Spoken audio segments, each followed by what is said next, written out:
Moin Leute und herzlich willkommen zurück hier auf meinem Kanal. Danke, dass du da draußen wieder eingeschaltet hast. Heute geht es weiter mit der 5M-Reihe. Heute geht es um das Jobcenter bzw. um das Joblisting. Wenn wir das Ganze jetzt schon installiert haben, dann können wir das Ganze auch einfach mit E dann öffnen. Hier steht es auch nochmal komplett und hier sieht das dann wie folgt aus. So kann es aussehen. Ich habe das Ganze mir schon fertig gemacht. Das heißt, jeder Job ist hier auch vertreten. Gut, ja, es sieht auf jeden Fall schöner aus als dieses Standardmenü, ja, was wir hier so haben. Und hier haben wir so schöne Bilder, die dann rauskommen. Und wenn wir jetzt hier draufklicken, dann haben wir auch so einen kleinen Sound. Und ja, hier haben wir einmal die Jobbeschreibung, die müssen wir natürlich selbstständig anpassen. Hier können wir noch Level-System mit einbauen und wie viele Player und wie lange das Ganze dann ungefähr dauert, dieser Job. Dann könnt ihr hier noch zwei Vorschaubilder mit reinmachen und natürlich dieses Icon hier könnt ihr natürlich auch wieder ändern. Ne? So, wenn wir jetzt auf Job starten gehen, werden wir nochmal gefragt, ob wir uns sicher sind. So habe ich das hier gemacht zumindest. Und dann können wir sagen Nein oder Ja. Und wenn wir jetzt Ja drücken, haben wir jetzt den Taxijob. Das heißt, wenn wir jetzt hier unseren Job einmal abfragen, dann steht da auch, dass wir den Taxijob Rang 0 haben.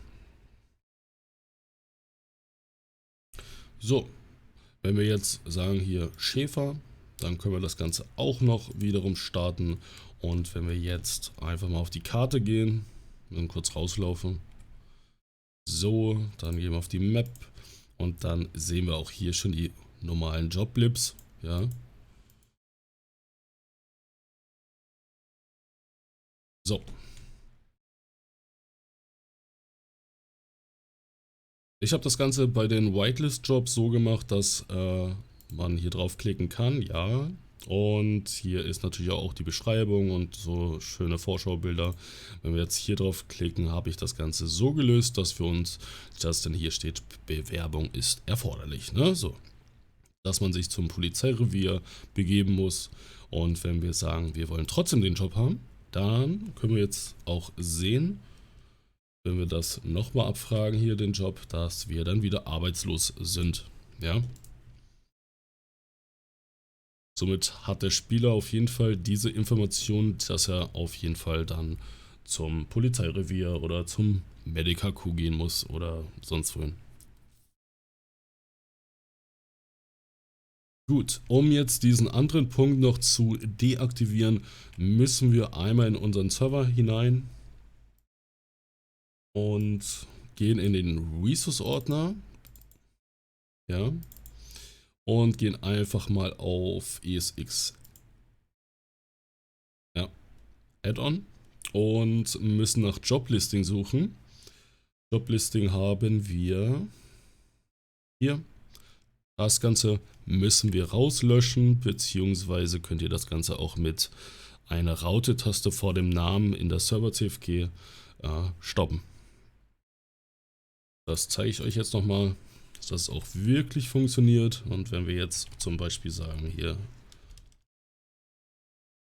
Stopp, Joblisting, zack, ist der alte weg. Und wir haben jetzt nur noch den neuen und können jetzt natürlich sagen, jo, ich will Heizöljob haben, dann zack. Jetzt nochmal den Job abfragen. Sind wir auf Fueler. Und somit können wir jetzt auch unseren Job starten. Ja, so. Jetzt nochmal auf die Map gucken. Dann haben wir das Ganze natürlich auch hier vertreten, wie wir hier sehen können. Alles an unseren Blips und so. Genau. Gut, dann würde ich sagen, kommen wir zur Installation. Link wie immer unten in der Videobeschreibung einfach herunterladen und einmal auspacken.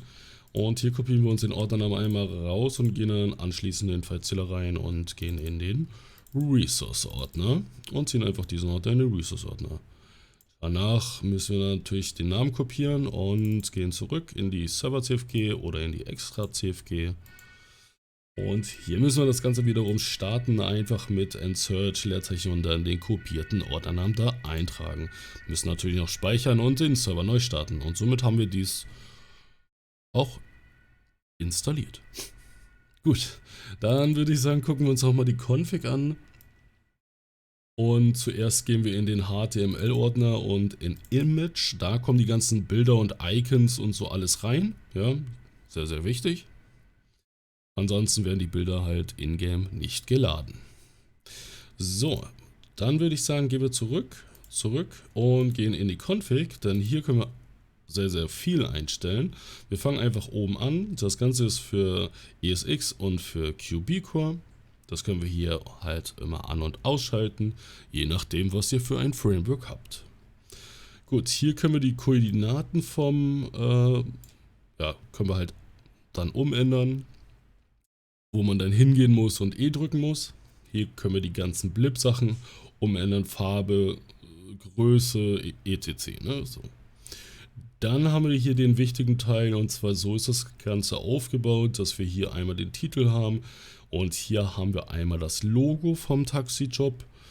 Hier können wir das Level angeben und wie lange das so dauert, wie viele Spieler drin sind. Ja. Und hier können wir die Jobbeschreibung halt ändern und hier sind die 2 Vorschaubilder, die wir halt anpassen können. Und hier haben wir natürlich auch nochmal die Frage, ob wir uns sicher sind, ob wir diesen Job annehmen wollen. Genau. Und wenn ihr jetzt zum Beispiel einen neuen haben wollt, also einen Job hinzufügen wollt, dann kopieren wir uns hier einfach das einmal raus, machen dann hier einfach eine neue Spalte. So. Und können dann hier unseren Job wieder hinzufügen. Hier unten wird immer abgefragt, der Job, den Spieler, also wenn wir das auswählen, bekommen wir diesen Job. So. Ja, es ist halt wichtig, hier dann den Taxijob zu haben, hier vielleicht den Holzjob und so weiter und so fort. Hier ist das natürlich auch nochmal vorgegeben. Ihr habt, glaube ich, 4 oder 5 Sachen schon drin und die könnt ihr euch natürlich schon mal anpassen. Ja, wenn ihr es gemacht habt, dann speichern wieder und hochladen. Und dann funktioniert das Ganze auch. Gut, dann würde ich sagen, sind wir auch fertig. Vielen Dank fürs Zusehen. Wir sehen uns in der nächsten Folge wieder. Haut rein und ciao, ciao.